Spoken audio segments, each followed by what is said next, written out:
Olá pessoal, no vídeo de hoje discutiremos soluções sobre a atividade 7 do módulo 2 de estrutura de seleção. A atividade 7 relata o seguinte problema. Escreva um programa que leia dois números inteiros e então determine se o maior é múltiplo do menor, certo? Então, nesse caso, a gente tem dois valores aqui, 10 e 2. E aí ele fala, 10 é múltiplo de 2.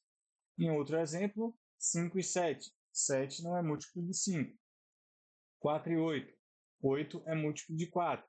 Então, a primeira coisa que a gente observa aqui é que os valores eles são dados e não tem garantia de que o primeiro seja maior que o segundo. Então, eu vou precisar verificar e identificar quem é o maior e quem é o menor dentre os dois números que são fornecidos. E aí, depois, de fato, eu vou ter que verificar se o maior é múltiplo do menor. Quando eu falo que um número é múltiplo de outro, o que eu estou falando? O que eu estou querendo dizer? Eu estou querendo dizer que o número ele consegue ser dividido, o maior consegue ser dividido pelo menor. E o que é isso? Por exemplo, porque 10 é múltiplo de 2.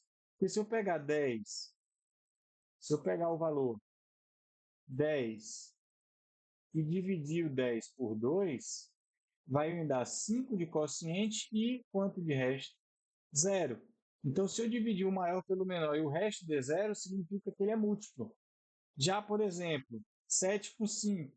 Se eu divido 7 para 5, isso aqui vai dar 1 de quociente e vai dar 2 de resto. Então, o resto não é zero, então ele não é múltiplo.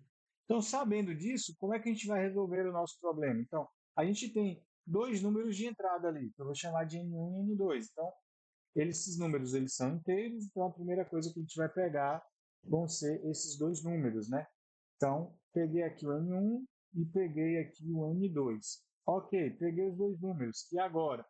Agora a gente precisa entender qual é o maior, né? Então, eu vou fazer isso de duas formas. Eu poderia criar aqui duas variáveis, uma maior e uma menor, e fazer o seguinte: se N1 for maior que N2, quem é o maior? O maior vai ser igual a N1. E quem é o menor? O menor vai ser igual a N2. Se não, eu vou fazer o contrário, né? Então, o N1 é o menor,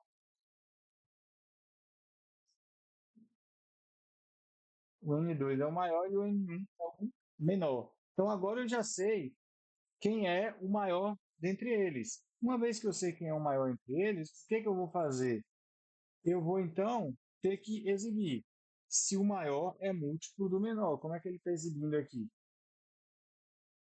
Por exemplo, 10 é múltiplo de 2, então por cento D é múltiplo de por cento D. Então, maior é múltiplo do menor.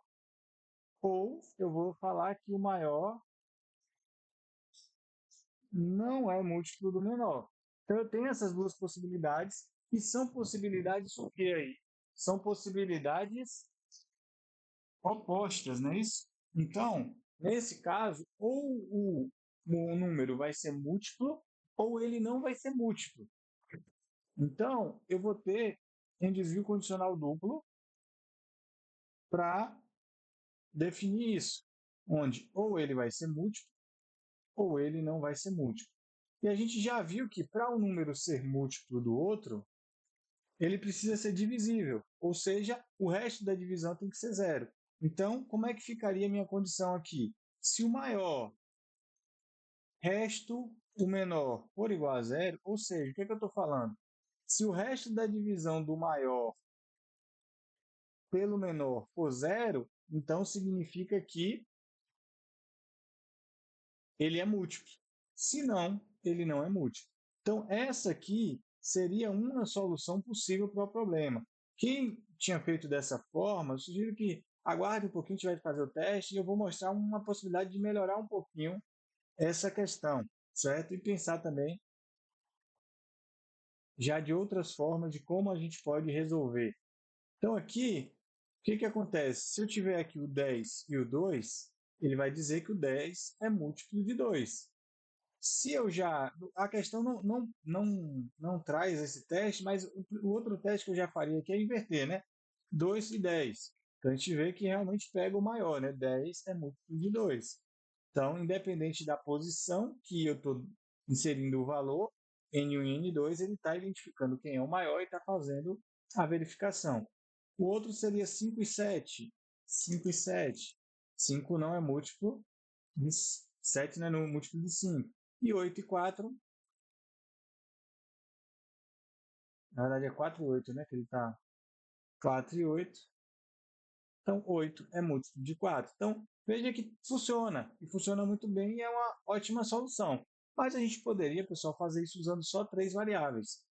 Como seria isso? Ao invés de usar N1, N2 maior e menor, a gente poderia começar pressupondo que que o primeiro vai ser o maior e o segundo vai ser o menor, certo? Então eu pressupus isso, não tenho garantia que isso vai ser verdade.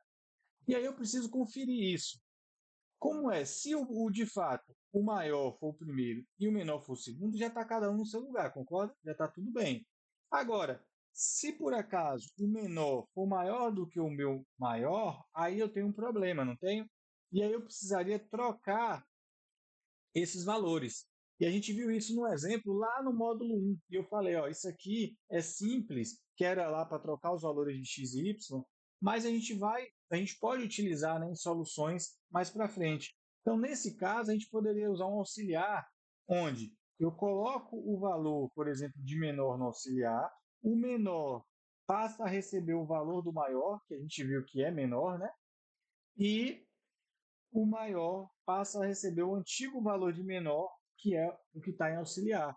Então, o que, que eu fiz aqui para facilitar a compreensão?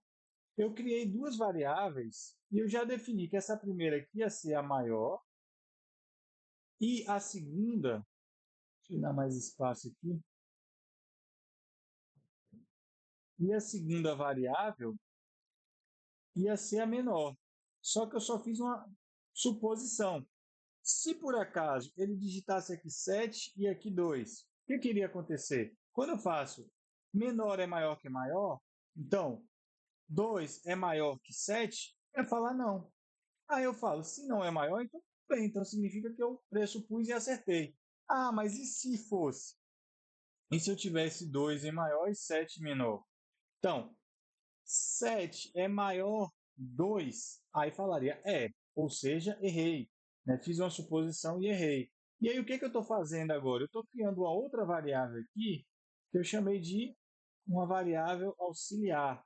Chamei assim de auxiliar, aux. E aí o que eu fiz? Eu peguei esse valor do MA, coloquei dentro da variável auxiliar, então coloco 2 aqui, pego o valor do menor, ou nesse caso eu fiz com o menor, né? Peguei o valor do menor, tanto faz, né? Coloquei aqui, então coloquei o 7 aqui. Depois peguei o valor do maior e coloquei no menor. Então peguei o 2 e coloquei aqui dentro. Então sobrescrevi o 7 e agora eu tenho 2 aqui. Só que o 7 ficou guardado aqui no auxiliar. E aí agora eu faço o quê? Pego o valor do 7, que é o antigo menor, e coloco aqui. Então apago o valor 2 e coloco o 7.